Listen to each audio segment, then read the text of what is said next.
Hello gardening friends, welcome back to the Calyx Services channel. I am Thelma. Today's topic is ferns, and when it comes to selecting a fern for whether for indoor or outdoor use, there are many choices. For indoor use, there is nothing to beat the Boston fern. Give the Boston fern what it needs and it will reward you with lush, gloriously healthy looking fronds. But the question really is, what does it need? Well, in this video, we are going to take you through the growing requirements as well as the routine maintenance practices. And as an added bonus, we're going to show you how easy it is to propagate the Boston fern so you too can expand your collection of these wonderful plants. So stay tuned.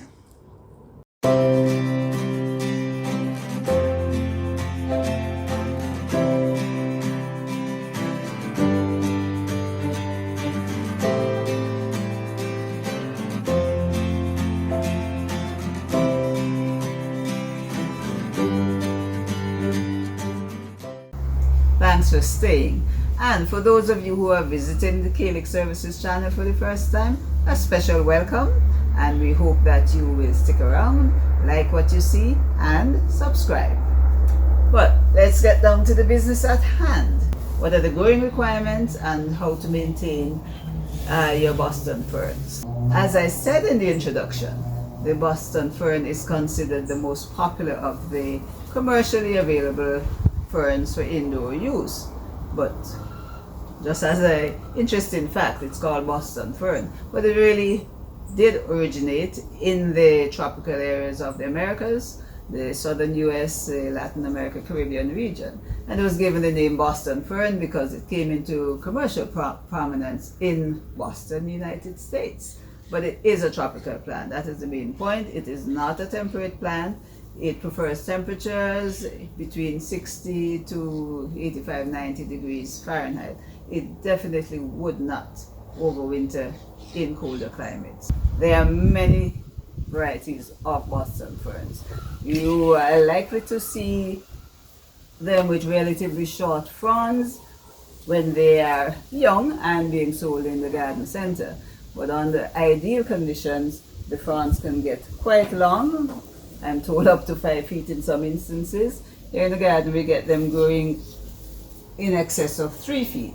But again, when you're looking for your Boston fern in your garden center, the fronds are likely to be about 1.5 to 2 feet long, and that's the immature stage. But as I said, many different varieties, but you're looking for a fern that has soft foliage and that as you shake them, they move up and down in a very graceful manner.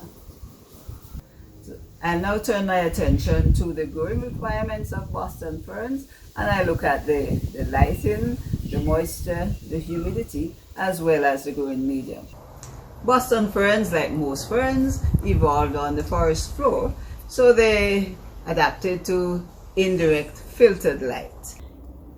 We grow our ferns in the Calyx garden under this trellis that allows in fairly bright but indirect dappled light, and it's suitable for the several varieties of ferns we have here, not just the Boston fern, but the staghorn fern, the bird's nest, and several others.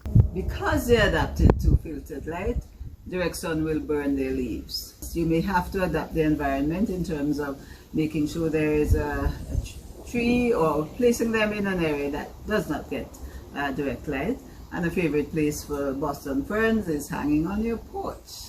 If you're placing your Boston fern indoors, you can place it between 3 and 5 feet away from an east or north facing window.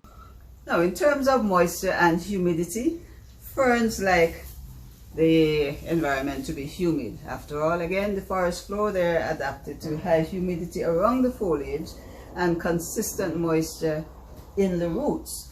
But make sure that the media is well drained and that does not retain too much moisture in the rooting area, as too much moisture will cause the roots to rot.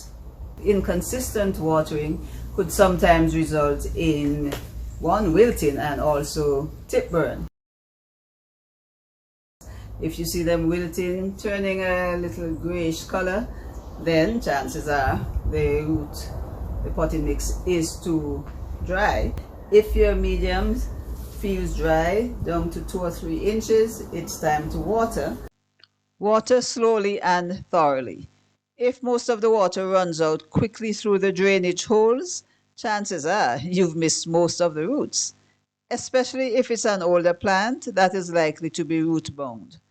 In which case, place the plant in a saucer to catch the water and allow the pot to remain in the saucer for about 30 minutes.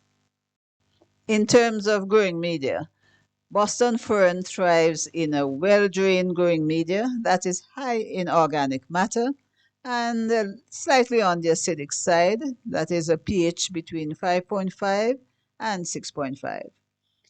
While you may use a standard store-bought potting mix containing ingredients such as sphagnum moss, vermiculite, perlite, and in some cases a slow-release fertilizer, for our ferns, we use a mixture consisting of our standard potting mix and an equal amount of compost. This way, the container is also very light, which helps because most of our ferns are in hanging baskets. In terms of fertilizers, if you started with a nutrient-rich potting mix, you should not have to apply supplemental fertilizer that often. But let the plant tell you. If it looks something like this with pale, short fronds, you may have to fertilize, in which case use a balanced fertilizer such as 10-10-10 or 20-20-20 and follow the recommendations on the product's label. And in terms of pest problems, there's very little that I have found affecting the Boston fern. Once they're kept in relatively good condition, healthy, and growing well, not under moisture stress, they're not likely to be giving you too much problems. But one problem, though, that from time to time occur on Boston ferns as well as other house plants, scale insects, and you have to be on the lookout for those. And once you see them, take the appropriate action at an early stage. And actually, that's the topic of the video number 2 in the Boston fern series, which I will be bringing to you in about 3 weeks or so. And now let's look at propagating Boston ferns. Boston ferns may be propagated from spores, which are produced on the underside of fronds. Now, the structures of spores vary from one variety to the next. The leaf you're looking at is the Boston fern. You can see that its spores are quite different from these 2 other ferns. Much of the ferns you see growing in rocks and other unlikely places are most likely the result of germinating spores. While the plant breeder will use spores to generate new varieties, most of us will use division. Now, the method of division is very easy and consists really of getting a plant and splitting it up into segments. I have a nice patch of Boston fern here that I'm just going to gently remove a few clumps and use that as the planting material for this demonstration. These 3 segments that I just collected together will give you a good start in a pot such as this. But what I'm going to do before I put them in there is to just clean them up, get rid of the older sections that are just going to detract from the aesthetics of your new plant. And just so you know, the fronds of the Boston fern are very brittle. There's a perfectly healthy one that I would like to keep, but in handling this, in pulling it up, it broke. So take care when you're handling your Boston fern if you don't want to have too much collateral damage as you prepare your planting material.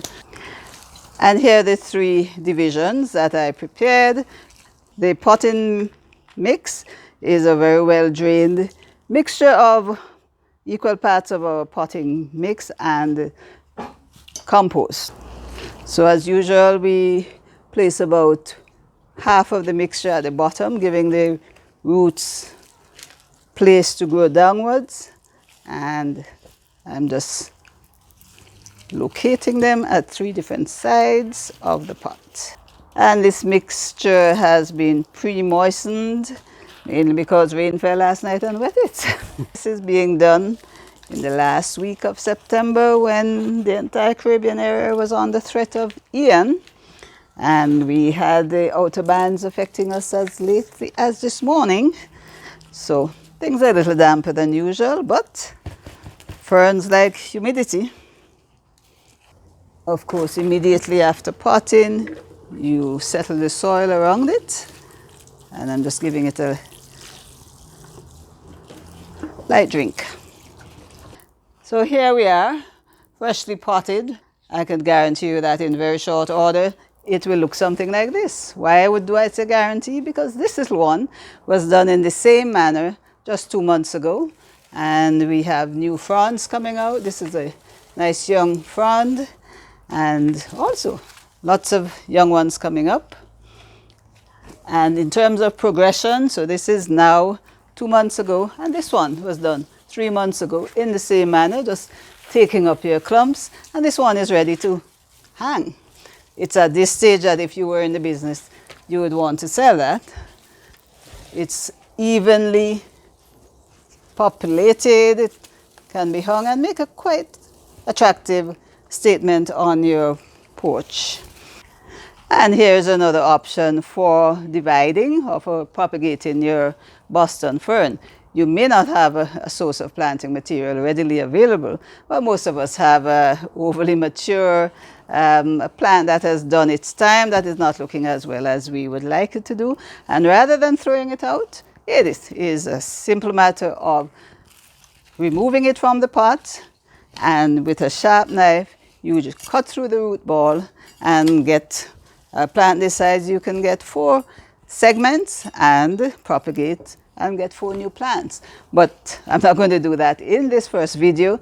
We will be covering that in the second video, where we look at intensive maintenance activities. We've come to the end of the first video in our 2-part series on Boston ferns, and in it we discussed the growing requirements, the routine maintenance, and showed you how to propagate by divisions.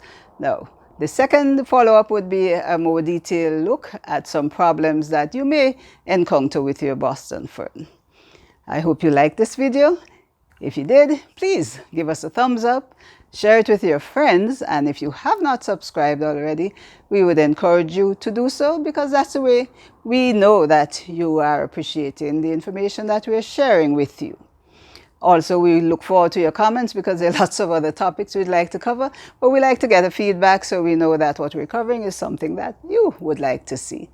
So until the next video, I am Thelma in the Calyx courtyard saying thanks for watching, take care, and bye-bye.